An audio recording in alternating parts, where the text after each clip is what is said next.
바울이 이러한 말씀과 이러한 명령을 하게 되는 이유는 그때 벌써 교회 안에서 일하지 않고 사역하는 이들이 나타났기 때문입니다. 오늘날은 이 자비랑 선교, 자비랑 사역, 그 자기 손으로 일해서 자기 생활의 필요를 채우며 예수 그리스도의 복음의 노예로서 또 제사장으로서 제자로서 증인으로서 또 사역자로서 사는 것이 특이한 것 같고 고정적인 급여와 월급과 대가를 받는 것이 합당하다고 여겨지고 있지만 사실 성경은 자비랑 선교와 자비랑 사역이 정상적인 것이라고 가르치고 있습니다. 안녕하세요 여러분. 오늘은 데살로니가 후서 3장의 말씀과 사도행전 20장에 기록되어 있는 몇 구절의 말씀을 통해서 하나님을 사랑하고 하나님의 아들 예수 그리스도의 복음 안에서 주님과 교회를 섬기고자 하는 모든 믿는 이들이 어떻게 주님을 섬겨야 하는지를 살펴볼까 합니다.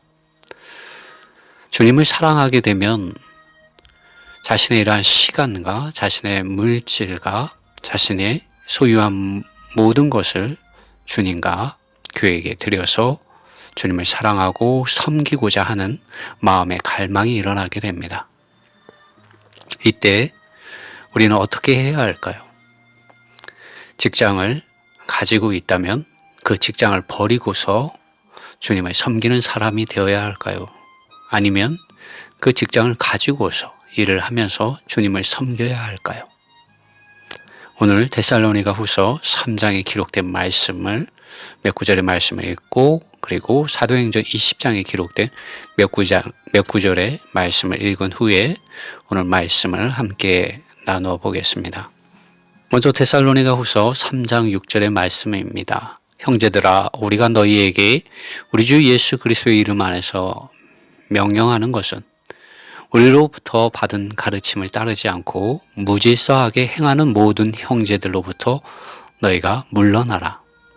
7절 왜냐하면 너희 스스로 너희가 우리를 어떻게 따라야만 하는가에 대하여 알고 있기 때문이다. 왜냐하면 우리는 너희 가운데서 무질서하게 행하지 않았기 때문이다. 8절 우리는 값없이 누구에게서든지 양식을 먹지 않았고 오직 우리는 낮이든 밤이든 노동을 하고 힘들게 일하며 사역을 하였다. 이는 우리가 너희 중에 누구에게도 짐이 되지 않기 위해서였다. 9절 말씀 이는 우리에게 권리가 없어서가 아니라 너희가 어떻게 우리를 따라야만 하는지 우리 자신들을 본이 되게 하기 위해서이다. 10절 왜냐하면 심지어 우리가 너희와 함께 있었을 때조차 우리가 너희에게 이것을 명령하였다. 만일 누구든지 일하지 않으려거든 그는 먹지도 말아야 한다. 11절 왜냐하면 우리가 들으니 곧 너희 가운데 무질서한 방식 안에서 행하는 이들이 좀 있다 하니 전혀 일을 하지 않고 참견하기를 좋아하는 사람들이 있기 때문이다. 12절 이제 그러한 사람들에게 우리가 우리 주 예수 그리스도를 통하여 명령하고 권면하는 것은 조용히 일하고 자기 자신의 양식을 먹으라는 것이다. 13절 그러나 너희에 관하여서는 형제들아 선을 행함에 있어서 피곤해하지 마라. 14절 만일 누구든지 이 편지에 있는 우리의 말을 순종하지 않거든 그 사람을 주목하고 그와 사귀지 마라. 이는 그 사람을 부끄럽게 하기 위해서이다. 15절 그러나 원수와 같이 그를 여기지 말고 오히려 형제로서 그를 일깨워 주라. 사도행전 20장 33절 말씀 나는 누구의 은이나 금이나 의복을 탐한 적이 없다. 34절 그렇다 너희 자신들이 알고 있듯이 이 손으로 나의 필요들과 나와 함께하였던 자들을 위하여 공급하였다. 35절 나는 이와 같이 노동을 함으로 모든 길에서 너희에게 본을 보였다. 이는 너희가 약한 사람들을 지원해야 하기 때문이다. 주 예수님의 말씀을 기억하라. 곧 그분께서 말씀하시기를 받는 것보다 주는 것이 더 복이 있다. 여러분 오늘은 사도 바울이 그의 3차 복음 전도 여행이 끝나갈 무렵에 밀레도에서 아시아의 밀레도라는 항구 도시가 있었습니다. 그곳에서 에베소에 있는 장로들, 좀 더 북쪽에 에베소라는 도시가 있었고 그곳에 에베소에 있는 교회가 있었습니다. 바울을 통하여 복음을 받아들인 교회였습니다. 그 에베소에 있는 장로들을 바울은 불렀습니다. 그리고 그들에게 오늘 우리가 읽은 이 사도행전 20장에 있는 말씀을 하였죠. 그리고 또 로마의 감옥에서 주 64년경에 데살로니가에 있는 교회의 모든 성도들에게 명령한 이 말씀을 우리는 지금 읽었습니다. 바울은 여기에서 자비랑 사역, 자비랑 선교에 대하여 말하고 있습니다. 왜 오늘 우리가 자비랑 선교, 자비랑 사역의 길을 회복해야 하는지까지 오늘 살펴보고자 합니다. 바울이 이러한 말씀과 이러한 명령을 하게 되는 이유는 그때 벌써 교회 안에서 일하지 않고 사역하는 이들이 나타났기 때문입니다. 오늘날은 이 자비랑 선교, 자비랑 사역, 그 자기 손으로 일해서 자기 생활의 필요를 채우며 예수 그리스도의 복음의 노예로서 또 제사장으로서 제자로서 증인으로서 또 사역자로서 사는 것이 특이한 것 같고 고정적인 급여와 월급과 대가를 받는 것이 합당하다고 여겨지고 있지만 사실 성경은 자비랑 선교와 자비랑 사역이 정상적인 것이라고 가르치고 있습니다. 여러분 요한복음 8장 32절에서 우리 주님께서는 진리를 알지니 진리가 너희를 자유케 하리라고 말씀하셨습니다.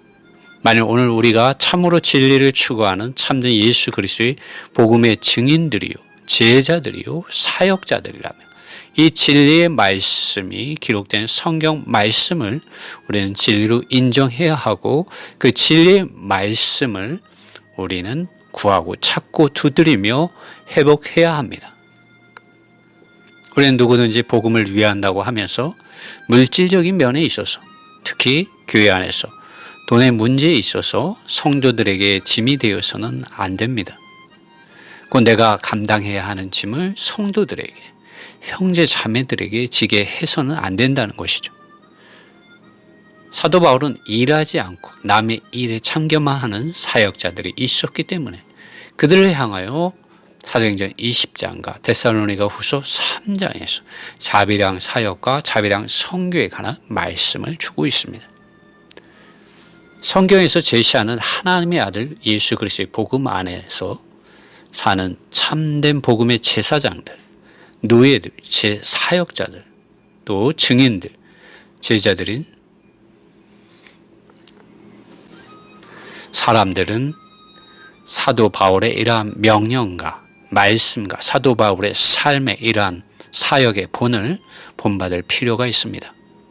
그가 에베소에 있는 교회의 장로들과 데살로니가에 있는 교회의 모든 성도들에게 하는 명령은 대가 없이 값 없이 주님과 교회를 섬기기 위하여 자기 손으로 노동을 하며 일을 함으로 자기와 함께하는 이들의 생활의 필요를 채우며 주님께 받은 복음의 사역을 감당하라는 것입니다. 이것이 신약의 복음의 제사장들, 노예들, 사역자들, 증인들, 제자들이 참되게 본받아야 하는 본입니다.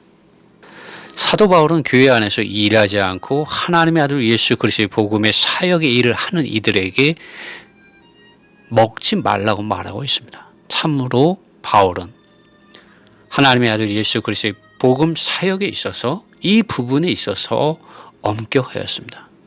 사실 이러한 자비량의 사역, 자비량의 선교를 바울은 철저하게 살아내었고 바울은 3차 복음 전도 여행을 마치기 전 예루살렘으로 가기 전에 아시아의 밀레도에서 에베소에 있는 교회의 장로들을 불러서 우리가 읽은 이러한 말씀을 명령하였습니다.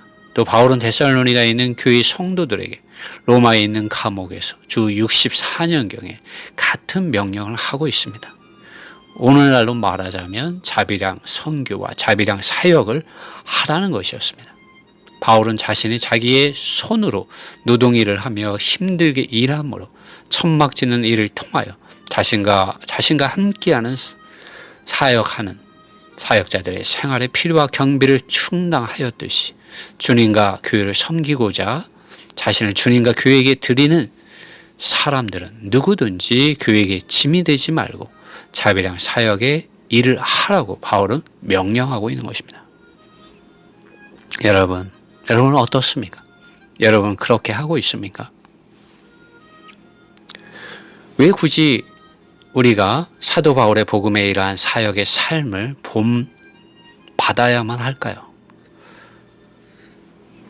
왜 오늘 우리가 자비랑 사역, 자비랑 선교의 본을 오늘 우리가 알고 그것을 본받아야 할까요? 여러분 생각해 보신 적이 있습니까? 고민해 보신 적이 있습니까? 왜냐하면 사람은 돈에 약하기 때문입니다. 그리고 사탄이 그것을 가장 잘 알고 있고 그 부분을 통하여 사역자들과 교회들을 하락시키고 타락시키고 조직화시켜 왔기 때문입니다. 사역자들은 세상에서 일을 하여 돈을 벌어야 하지만 교회 안에서는 돈을 벌어서는 안 되고 오히려 공급하는 사람들이 되어야 한다고 바울은 여기서 말하고 있는 것이죠. 바울은 그렇게 살며 그렇게 자신과 자신의 삶과 자신의 물질까지도 다 드리는 생활과 사역을 하였습니다. 여러분 만일 사역자들이 교회 안에서 돈을 중심 삼고 돈을 벌고 돈을 주관하는 노예가 되면 어떻게 될까요? 많은 경우에 우리 주변에서도 오늘날 보게 되지만 복음의 진리가 가로막히게 되고 복음의 순수한 말씀들이 왜곡되게 되고 말씀과 성령의 말씀하심이 역사하심이 흐려지게 되고 교회 안에 돈이 미치는 악한 힘이 교회 안에서 부패한 냄새가 나게 합니다. 여러분 오늘 우리가 읽은 이 말씀들을 한 번 더 살펴보겠습니다. 사도행전 20장 33절 나는 누구의 은이나 금이나 의복을 탐한 적이 없다. 그렇다 너희 자신들이 알고 있듯이 이 손으로 나의 필요들과 나와 함께하였던 자들을 위하여 공급하였다. 35절 나는 이와 같이 노동을 함으로 모든 길에서 너희에게 본을 보였다. 이는 너희가 약한 사람들을 지원해야 하기 때문이다. 주 예수님의 말씀을 기억하라. 곧 그분께서 말씀하시기를 받는 것보다 주는 것이 더 복이 있다. 바울이 데살로니가후서 3장에서 하는 말은 여러분과 제가 잘 알고 있는 유명한 성경 말씀에 이런 구절도 있습니다. 13절의 말씀입니다. 만일 누구든지 일하지 않으려거든 그는 먹지도 말아야 한다. 이 말씀은 일반적인 세상 사람들을 향하여 세상에서 일하지 않는 자는 먹지 말라라고 하는 말씀이 아닙니다. 이 말씀은 하나님의 아들 예수 그리스도의 복음 안에서 복음을 위하여 복음의 노예가 되고 복음의 제사장으로서 좀 더 많은 시간을 주님과 교회를 위하여 분별하여 섬기고자 하는 사역자들을 향하여 주신 말씀입니다. 그러나 교회의 역사는 교회들이 계급화되고 조직화되므로 이러한 바울의 명령과 말씀을 더 이상 가치 있게 여기지 않게 되었고 다른 뜻으로 해석해 오고 있습니다. 그러나 바울이 여기 데살로니가후서 3장에서 말하는 이 말씀은 영원한 진리요 교회가 돈의 노예와 계급화되고 조직화되는 것들로부터 막아주는 백신과 같은 하나님의 말씀입니다. 오늘 많은 교회들이 이 진리의 말씀을 벗어나 있으므로 교회들은 진리를 떠나서 왜곡하고 돈의 노예가 되고 조직적으로 계급적으로 더욱 하락하고 타락해 가고 있는 것입니다. 일하지 않고 사역하는 특별한 계급이 생겨남으로 인하여 그 돈 때문에 그러한 조직과 계급이 있기 때문에 교회들이 복음 진리의 말씀을 따라서 똑바로 생각하고 행하지 않게 되고 성령의 말씀하심을 듣지 못하게 되고 거역하게 되고 조직적으로 계급적으로 사역자들이 부패하고 하락하고 타락해 가고 있는 것입니다. 바울의 말을 빌려서 오늘날로 말해보자면 이렇습니다. 누구든지 하나님의 아들 예수 그리스도의 복음 안에서 살고 복음의 노예로서 복음의 제사장으로서 자신의 일생을 주님과 교회를 위하여 분별하여 드리며 살고자 한다면 자비량 사역, 자비량 선교를 하십시오. 교회 안의 성도들에게 당신이 책임져야 할 짐을 지게 하지 마십시오. 라고 말하고 있는 것입니다. 얼마나 중요하면 바울이 3차 복음 전도 여행을 끝마칠 쯤 이제 다시는 보지 못할 것이라는 것을 알고 바울이 에베소에 있는 장로들을 아시아의 밀레도로 불러서 남긴 마지막 명령입니다. 또 감옥에서 주 64년경에 그가 순교하는 해가 주 67년경으로 성경학자들은 보고 있는데요. 그 순교 직전에 몇 년 전에 남긴 데살로니가에 있는 교회 성도들에게 보낸 이 편지 안에서도 바울은 명령하고 있습니다. 동일한 것을 바울은 명령하고 있습니다. 이 말씀, 이 명령은 그때 당시나 오늘 이 시대에나 참되게 주님과 교회를 사랑하고 섬기고자 하는 예수 그리스도의 복음의 노예들, 제사장들, 증인들, 사역자들에게 명령하며 권면하고 있는 말씀입니다. 여러분, 자비량 선교와 자비량 사역자가 되십시오. 주님의 은혜가 여러분과 또 저에게 함께하기를 바랍니다. 믿는 모든 사람들은 예수 그리스도의 복음의 노예들이요, 예수 그리스도의 복음의 제사장들이요, 예수 그리스도의 복음의 증인들이요, 예수 그리스도의 복음의 사역자들입니다. 여러분, 이 말씀을 여러분의 마음 안에 받아들이십시오. 주님의 은혜가 여러분과 함께하기를 바랍니다. 아멘.